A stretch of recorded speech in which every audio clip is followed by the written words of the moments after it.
Mirahaba tompoko. Nanamarika ny faraparan'ny taona 2024 ny famelabelara-kevitra nataon'ny Pasteur Mailhol niaraka tamin'ireo mpanao gazety.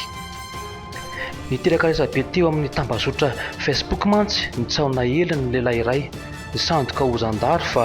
misy vondron'olona mikonokonona fanonganam-panjakana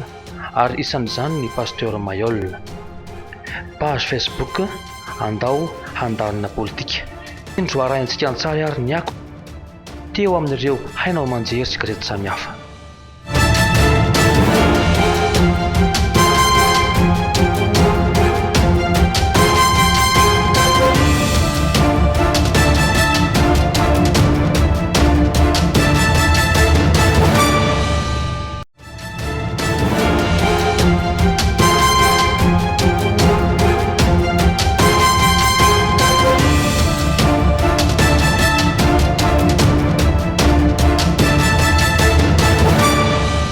Ny Fiangonana Apokalypsy sy ny antoko politika GFFM androany nanoloana ny Tsony tamin'ny tambazotra serasera moa ny 17 decembre lasa teo mitsontsoina fanonganam-panjakana miaraka amina olona maromaro izy ireo nandiso vaovao io araka izany Pasteur Mailhol ary laza fa diso fahavalo tanteraka ny fitondrana HVM Jean-Claude Andriamalala. Nitsipaka marondrany ny fanelezana vaovao tsy marina mikasika ny resaka fanonganam-panjakana ny Fiangonana Apokalypsy sy ny antoko politika GFFM mandroany. Vaovao diso ary niendrika fanasoketana ity vaovao nisy nanaparitaka tamin'ny tambazotra serasera Facebook ity ny 20 decembre teo araka ny fanazavana. Ndrena fitsoa officier de Marie retraité général Bruno tao amin'ny FIGN, général Risala Ravalomana, général Ramakavelo, colonel Ralayavy, Pasteur Mailhol, Élisée Ratsiraka, organiste Rakoto Miantarzaka, Sareraka. Tany jojoro be izy ireo no nivory voalohany ary niazo anambato be ary nanomboka androany dia niazo any Toamasina, zany hoe tamin'ny talata io zany niazo any Toamasina avokoa ireo olo ireo izay ao amin'ny trano fonenan'ny Élisée Ratsiraka no ampiatrano ny fikonan-doha hanonganam-panjakana. Fiara 4x4 miisa 4 nitondra azy ireo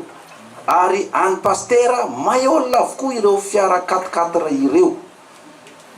Efa fantatry ny gendarmerie-pirenena sy ny lehibe rehetra ireo io raha io ary ny tanjon'izy ireo dia ny mialohan'ny 15 janvier 2017 no morotana izy no fitondrana izao. Dia mbola izany foana ve no iainana eto apartao ary afaka manamarina ny tsiraray efa fantatra eo anivon'ny tafika io redaka io. Zandary aho no miteny aminareo eto ary tsy mankatsitraka izany fanonganam-panjakana izany intsony. Raha toka ireo olona ao anaty fitondrana ihany ny maneliny tsao ankehitriny araka ny nambaran'ny Pasteur Mailhol dia atao zary diso fahavalo ihany izy ireo. Za aloha zany dia mamita tena ny olona ao anatin'ny fitondrana ary mamitaka ny président république zay toanany ao anatin'ny fitondrana raha ry zareo ihany manao ny olona amin'izao fotoana zao nge fa misokatra daholo any saina fa misokatra daholo ary raha ry zareo no manao an'io dia tadidio tsara fa ity fitondram-panjakana ty ka ity fitondram-panjakana ty manao zany dia mamono tena izy mamono tena le fitondram-panjakana satria ny Apokalypsy tsy hanongana azy indray no eritreretiny mpitera dia diso adresy izy, diso adversaire. Dikan'izany diso adversaire ny fanjakana raha zany no atakeny. Novakin'ny Pasteur Mailhol Bantsilina mikasika ny raharam-pirenena sy ny fitondrana HVM mandroany. Raha ny zava-misy hoy ny Fiangonana Apokalypsy sy ny antoko politika GFFM dia tsy maro toerana intsony ary efa rava ny fitondrana HVM izay tsy manana vaoaka manohana intsony raha tsy nanohana azy ny Fiangonana Apokalypsy sy ny antoko politika GFFM.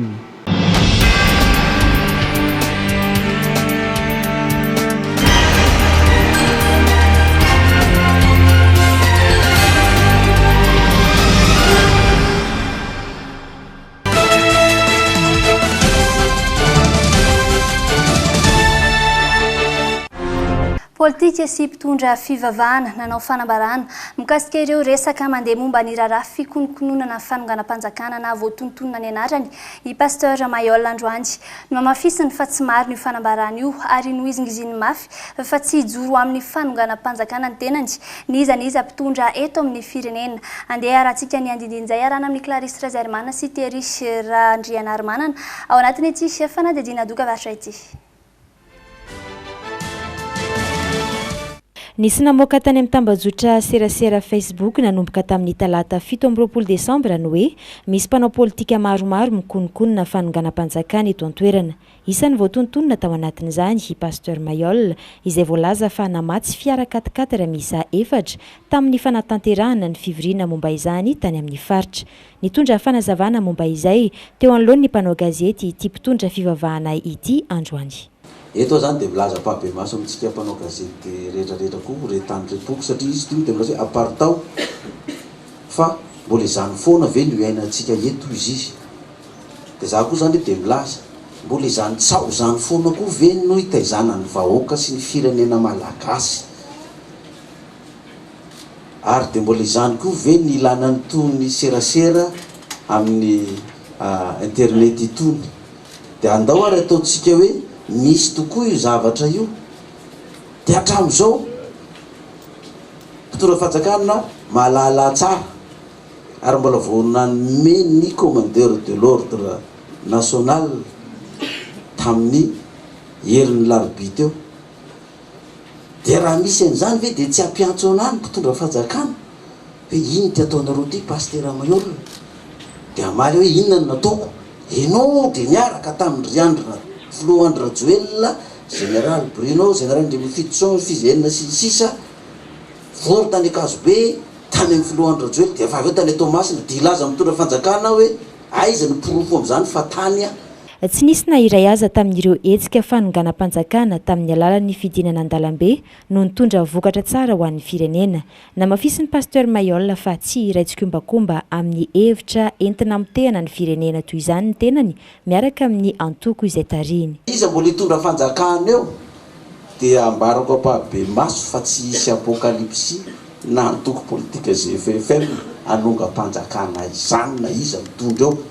Na dilaza ary ny olona hoe ka enreo ve ASVM fotsy manga tsy anao zay tsy ASVM fa GFFM aza fangaro GFFM sy ny ASVM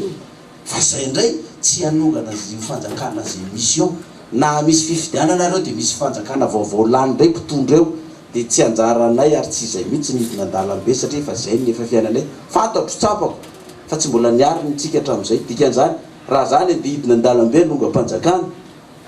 dia dikazay mbola handetika an'ilay firenena indray zany ka zay olona mpanao politika anao an'izany tsy maninona fomena azy zany. Nilaza ihany koa izy fa tsy latsaka hovidiana filoham-pirenena fa hiandry ny fotoana voatondro ametrahan'Andriamanitra azy eo amin'izany toerana izany.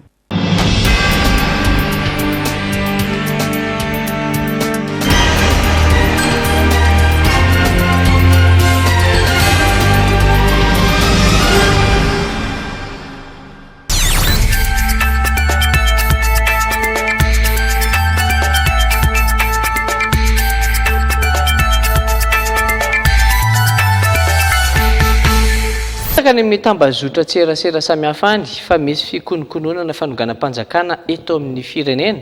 mialohan'ny 15 ny volana janoary 17 sy 2020 izao anaran'olona maro no voatontonona ho tomponantoka amin'izany ka anisan'izany Pasteur Mailhol. Raha ny fanehoan-kevitra ity mpitondra fivavahana ity anefa dia tsy misy fandraisany amin'ireo olona voatonona anarana ireo ny tenany. Patrick Eliane manao fanadiadina.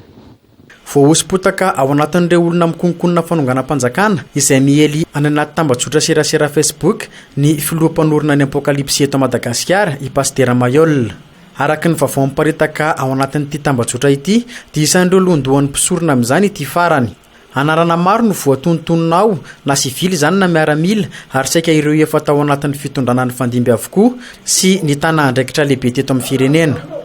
Raha ny vaovao miparitaka ao amin'ny Facebook dia mialohan'ny 15 ny volana janoary izao no anomboka izany fanonganam-panjakana izany. Ny zavatra navoakan'izy io zany tamin'ny Facebook io dia hoe amin'izao fotoana izao izy dia misy fonokonona fanonganam-panjakana izay Andra Joel no mitarika azy. ary iarahana manamboninahitra vitsivitsy toa ny général Randriamafitson, général Bruno tao amin'ny FIGN, général Risala Ravalomanana, général Ramakavelo, colonel Ralay Avy, Pasteur Mailhol, Élisée Ratsiraka, organisme Rakotony Antarzaka, Sareraka. Dia hoe tany Anjorobe izy ireo no mivory voalohany ary nihazo an'Ambatobe ary nanomboka androany dia nihazo an'i Thomas Navokoro olona ireo izay ao amin'ny trano fonenan'ny Élisée Ratsiraka no napetrany Fiangonana hanongana-panjakana. Fiara 4x4 efatra no mitondra azy ireo ary an'ny Pasteur Mailhol avokoa fiara efatra ireo. Efa fantatry ny gendarmerie pirenena sy ny lehibe rehetra io raha io ary ny tanjon'izy ireo dia mialohan'ny 15 janvier 2017 no mirodana izao fitondrana izao. Dia mbola izany foana avy eo izy miainana eto. Entsenkilany dia no amafisiny ity mpitandrina ity fa tsy mifandray amin'ireo voatonona anarana omikonkonona fanonganam-panjakana ireo ny tenany. Ireo olona resahanareo tsisy presaka amiko reo na iray azy. Général Risara Ravalomanana zany, général Bruno comme FIGN zany, général Ramakavelo ihany mba presaka amiko rehefa sur plateau amin'ny télévision amin'ny fanasana izay ataon'ny mpanao gazety ireny. Fa tsy mifandray amiko daholo reo na ny filohan'ny rajoelona zany azy tamin'nisy filohan'ny tetezamita za voasy any amin'ny avokoa dia nifampiaraba tratry ny taona fampiaraba ny atsaramanitra izay ihany mba iresako an'izany filohan'ny rajoely zany fa tsy mbola niresaka tamin'izany mivantana mihitsy ivelany teny iavoloha nefa dia zany niresaka paritana ato tsy magaga raha tsy mandroso. Efa maro izay fanonganam-panjakana nifanesy teto amin'ny firenena izay raha ny fanehoan-kevitry ity mpitondra fivavahana ity hatrany saingy vao maika mandetika ny vahoaka malagasy tao anatin'ny fahatrana. Ny fanonganam-panjakana midika fa tsy misy firenena tafarana fa fahampitehana sy fahatranony vahoaka ny vokany.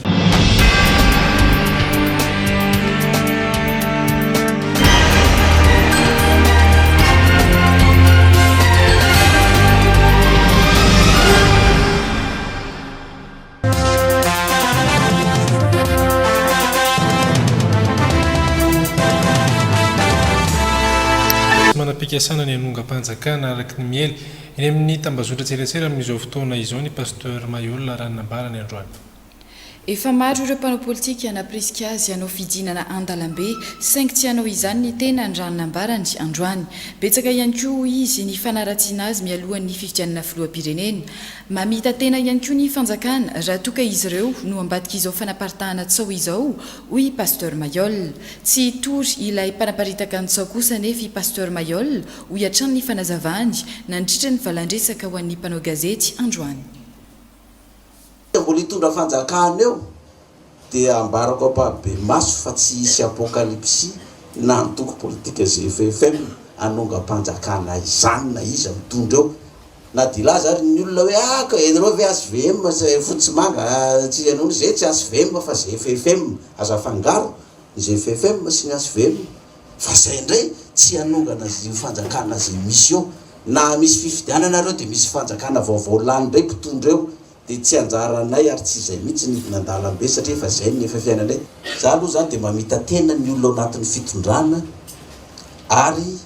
mamitaka ny président république zay toanany ao anatin'ny fitondrana raha zareo ihany manao ny olona amin'izao fotoana zao nge fampisokatra daholo any sainy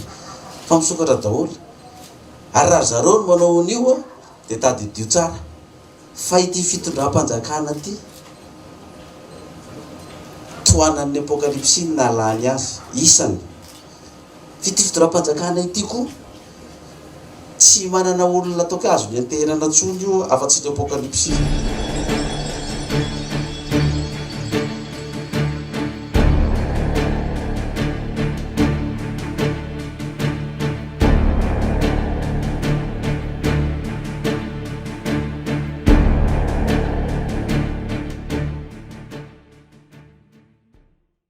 Zao le fanambarana zany dia amaly azy zany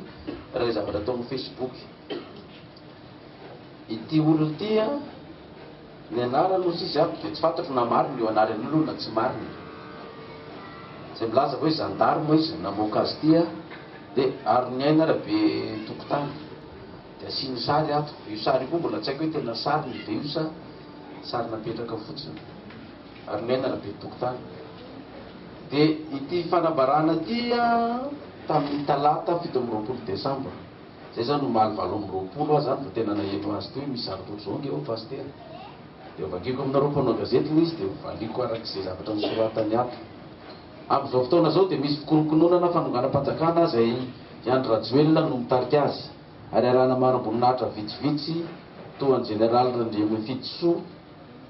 Andriana Fitsoa, officier de Marie retraité, général Bruno tao amin'ny FIGN, général Richard Ravalomanana, général Ramakavelo, colonel Ralayavy,